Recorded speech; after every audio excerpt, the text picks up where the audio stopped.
नमस्कार दर्शक बंधु, आज बड़ खबर जहाँकि लोकों पाखरे पहुंचला मुख्यमंत्री मो घर योजना।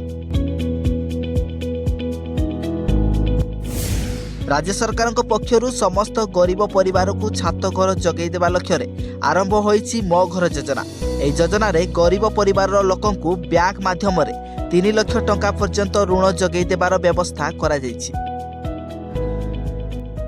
खंडपड़ा ब्लॉक बीडीओ अरुणिमा साहू प्रत्यक्ष तत्वावधान में मो घर योजना को त्वरान्वित करने पदक्षेप ग्रहण करा सूचना मिली।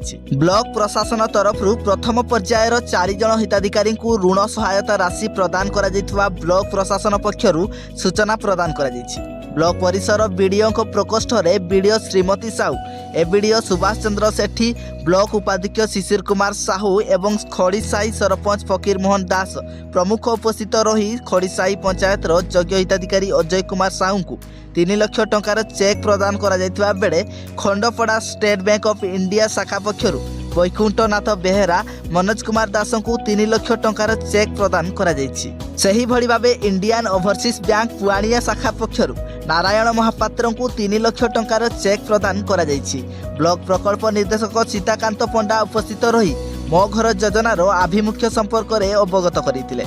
सेहीपरि ब्लॉक प्रकल्प सहायिका सोनाली प्रधान जगदे मो घर योजना रे आवेदन करी केउ भली बैंक ऋण सहायता पाई छात निर्माण करें से दिगरे मत रखिते। अन्यमानक मध्य स्टेट बैंक ऑफ इंडिया खंडपड़ा शाखार परिचालक विमल राम साहू, सरकारी शाखा परिचालक मनमोहन देवता एवं क्षेत्र सहायक ज्ञान रंजन जेना एवं इंडियन ओवरसीज बैंक पुआनिया शाखार परिचालक प्रमुख उपस्थित रही।